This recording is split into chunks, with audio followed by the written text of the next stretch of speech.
રહી એમાં આજની રસોઈ જે આવી છે એમના નામ બોલીશું. એ બધા યજમાનો યાદ રાખજો કે આપણે કથા પૈને વિરામ આપી દીધા પછી જે આરતી કરવાની એ એના પરિવારો બધા આરતી માટે પધારજો. તો આજની જે સેવા આવી છે રસોઈ માટેની, કાલ સુધીની સેવાઓ બધી બોલાઈ ગઈ હતી. આપણે આ જે રસોઈ છે 5100 રૂપિયા રિકિન ભગત ચિમનભાઈ પટેલ, 5100 રૂપિયા તનસુખભાઈ કાનાણી. હવે ભક્તો કદાચ કોઈને એમ થાય કે તનસુખભાઈનું નામ કેમ કાયમ આવે, પણ તનસુખભાઈની 5100 રૂપિયાવાળી 6 રસોઈ હતી. કેટલી? એટલે 6 દિવસ લગી તો રોજ એનું નામ આવશે.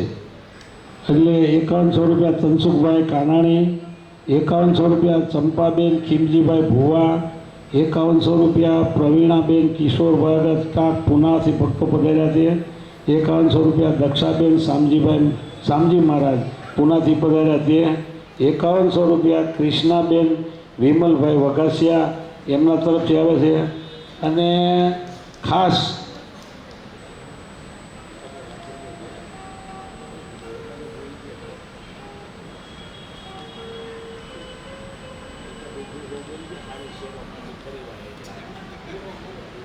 એટલે બીજું કે આપણે જે આ વાડીમાં બેઠા છીએ એમાં 4 દિવસના નામ બોલી ગયા હતા. જે ભક્તોના હતા, એક દિવસનું આપણે 11,000 રૂપિયા ભાડું કાયમ ચૂકવીએ છીએ.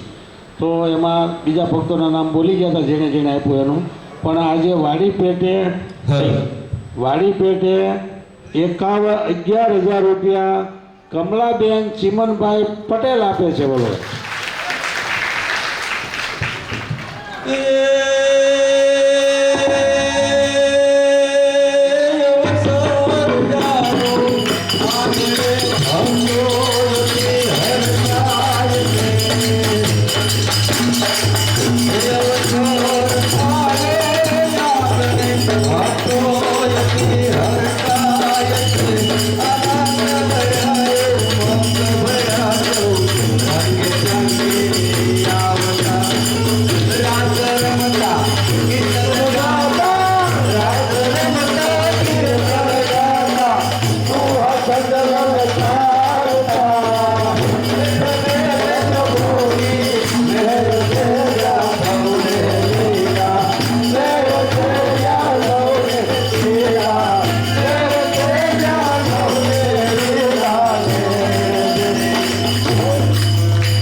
તમે 2 જણા દુસ્સા બોલવા વાળા 2 જણા તો રહ્યો.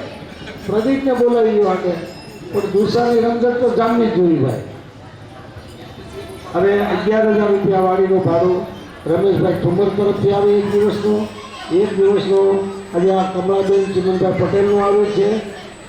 અને એક દિવસનું કપુરિયાભાઈનું આવેલું હતું, એમનું નામ બોલતી. બીજું કે જે આપણે આ કથા ચાલી રહી છે એમાં રસોઈના તો કાયમ 6-8 ભક્તો હોય જ છે 5100 રૂપિયાવાળા. પણ મહેન્દ્રભાઈ ગજેરા તરફથી આખા સમયમાં જેટલા જોઈએ એટલા ભાત આપવામાં આવ્યા છે. પરેશભાઈ કેશુભાઈ ઠુંબર તરફથી 4 ડબ્બા સિંગતેલ ઘાણીનું આપવામાં આવે છે. બીજા એક ભગતનું નામ આમાં જે ભૂલાઈ ગયું છે મને, 2 ડબ્બા ઘી એમના તરફથી આપવામાં આવે છે. અને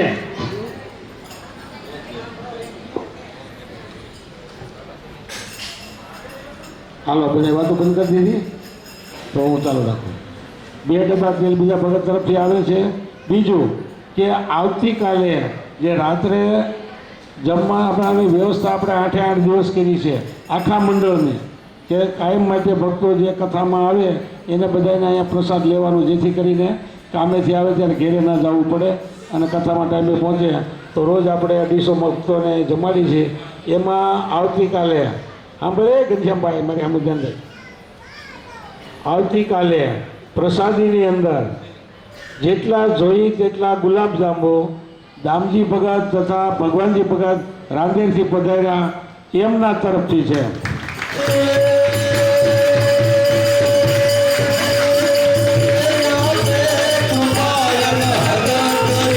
આ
ઉભા રહ્યો બેનો, બધા ઉભા રહ્યો, બેવાનું નથી. હા, અહીંયા આવા ભક્તો આવડી એવડી સેવાઓ કરે છે તમારી હારુથી, એટલી જમવાની વ્યવસ્થાઓ કરે, ગુલાબ જાંબુ મગાવે, કોઈ અંગુર રબડી મગાવે, અને તમારે થોડીને બેસી જાવ એમ થોડા હાલતા હશે. હવે આ જાહેરાત આપણે હતી કે 11,000 રૂપિયા કમળાબેન ચિમનભાઈ પટેલ તરફથી એક દિવસનું વાડી ભાડું, 1,100 રૂપિયા ફૂલની સેવા ઉલીસાબેન મયુરકુમાર કામરેજવાળા ભગત, જે મારી દીકરી છે, આ એમના તરફથી 1,100 રૂપિયા આવે છે. બીજો કે આજે કથાને વિરામ આપ્યા પછી આજનો નાસ્તો બધા ઠેકડા મારો, આગળ તમે ખાધું પચી જાય તો જગ્યા હશે તો તમને પાછો નાસ્તો કરવાની મજા આવશે. એવો નાસ્તો રાખ્યો છે, બેનોને બહુ ગમે એ નાસ્તો, મને ખબર છે. એવો નાસ્તો મને ખબર છે, પણ કે નહીં કેવું નથી. તમે બે જાવ તો ભલે તમને એમ કે લ્યો હોય આમાં હું એમ નહીં, એ સસપાને રાખેલું છે, સસપે. એટલે તમે પેલા નાચશો, ભૂખ લાગશે ને તો 2 ડીશ હું દેવડાવે, બસ 2 ને 1 ડીશ, નાચે ને 2 ડીશ, હાલો. એટલે જસવંત ભગત જીવરાજભાઈ કાકડિયા તરફથી કથા અંતર્ગત આપણે કથાને વિરામ આપશું ત્યારે નાસ્તો એમના તરફથી છે. અને પ્રસાદી જે આપણે આજે બાલકૃષ્ણ પ્રાગટ્ય ઉત્સવ ઉજવવાનો છે એમાં મહેન્દ્રભાઈ ચીખલિયા તરફથી સૂકો મેવો છે. એ કે આપણે સૂકો મેવો રાખીએ, પણ મને ખબર હતી કેટલો, મને કે કેટલું લાવવું, મેં તમને મોજ આવે એટલો. આપણે કંઈ દાડો ઓછો કહેવાય ગયો હોય તો, અને આપણે કદાચ બોલ્યા હોય ને વધારે થાય તો, મને કે મારે 4 કિલો બદામ, 2 કિલો કાજુ, 2 કિલો કિસમિસ, 5 કિલો ચોકલેટ લઈ લો. મેં લઈ લ્યો, આ બીજ દેવા જાય એને ખબર પડી છે. 5,000નો નાસ્તો એમના તરફથી આવે. આજની સૂકા મેવાની પ્રસાદી મહેન્દ્રભાઈ ચીખલિયા તરફથી છે, અને બાલુભાઈ લક્ષ્મીચંદભાઈ પટેલ તરફથી જે 5 કિલો ટોપરાનું છે, 5 કિલો ખાંડ અને 2 કિલો સાકર, 2 કિલો કિસમિસ અને 1 કિલો ટોપરાની કટકી પાછી જે આવે એ પણ આ બાલકૃષ્ણ પ્રાગટ્ય ઉત્સવ નિમિત્તે એમના તરફથી પણ એ પ્રસાદ છે, સૂકો મેવો અને એની સાથે આ. એટલે આ 2 ભક્તોને એકવાર એક દુઓ ગાયન ભાઈ વધાવો, એક દુઓ ગાયન વધાવી લો.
ઘણા બેઠાથી બેસતા નહીં કોઈ.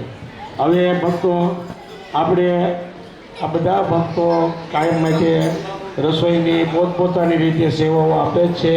ભક્તોને ભગવાનને થાળ જમાડી અને વિશેષ રાજી કરવા માટે તો કાલે જે શનિવારે એટલે કે ભગવાનજીભાઈ અને દામજીભાઈ તરફથી એ ગુલાબજાંબુની પ્રસાદ એમના તરફથી બધા ભક્તોને લેવાની છે.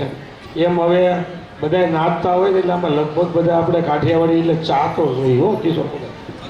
જેમ તમારે કડિયાઓને કામેથી આવી ચા જોઈ ને એમ આને વાડીએથી આવી ચા તો જોઈ. તેમાં ચા અમારે સગનભાઈ સાયકલવાળા તરફથી છે. સગનભાઈ વગેશિયા નહીં ભાઈ, સગનભાઈ સાયકલવાળા તરફ. એટલે ચા મૂકવાનું કહી દીજો એટલે બધા ભક્તોને ચા આપી દઈએ આપણે. સગનભાઈને એવું થાય કે મારું ચા પાણી છે ને કેમ બોલતા નથી, એટલે પાણી ચા બે એનું છે એટલે થોડું દૂધ ઓછું આવશે. એ ઘણા ભાઈ ગમે બોલે બધે રાજી જ રહેજો, એ આનંદની માણસ છે. તો હવે પ્રદીપ ભગત અને ઘનશ્યામ ભગત ટેમ્પો, ઘનશ્યામ ભગત ટેમ્પો અને પ્રદીપભાઈ કાકડિયા આ બે જણા સરસ મજાના દુહાચર દલકારે. જો ભગવાનને ભક્તોને રાજી કરવાની કૃપા હોય તો ભગવાન ભેગા ભળે ને મળે. પણ જો આપણે કરી બતાવવાની ભાવના રાખી તો ત્યાં મારા જે બધું ફના મગા. આની કરતાં હું સારું બતાડું. કોંગ્રેસ ભાજપને કેમ ચૂંટણી હોય તો શક્તિ પ્રદર્શન થાય, એ એમ આપણે એ ઓલો 5000 ભેગા કરે તો આપણે 7000 ભેગા કરીએ એમ નહીં.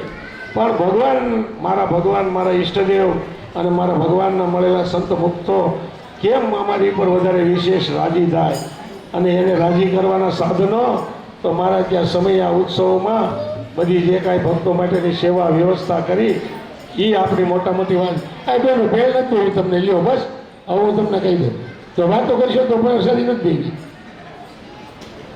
એટલે મારા જે ભગવાનના ભક્તોને રાજી કરવાની ભાવના હોય તો આવા સમય ઉત્સવ થતા હોય તનથી મનથી ધનથી જે સેવાઓ કરે એ બધાએ ધન્યવાદને પાત્ર છે. હાલો તમે બે જણા સરસ મજાના ગુસ્સા ગોતી રાખો. હવે ભગવાનના ભક્તોને રાજી કરવા માટે આપણે કતારગામ મંડળે જે આ કથાનું આયોજન કર્યું એ કથા અંતર્ગત કે જે આપણે રવિવારે બપોરે 2 વાગે પૂર્ણાવતી રાખેલી છે. દરેક ભક્તો પ્રસાદજો. ભક્તોએ જે પ્રસાદીની વ્યવસ્થા કરી છે એમાં ઘનશ્યામભાઈ રવિવારે બપોર પછી પૂર્ણાવતી થયા પછી મુક્તો ભક્તો જે આજે પૂનાથી દિલ્હી મોરાથી રાજકોટથી કાલે આવે છે, કોઈ જ્યાંથી આવ્યા ત્યાંથી હાલો વગેરે બધા ભક્તો પધાર્યા છે. રવિવારે બપોર પછી 2 વાગે આપણે કથાનો સમય છે એટલે બધાએ 2 વાગે પહોંચી જવાનું અને સાંજે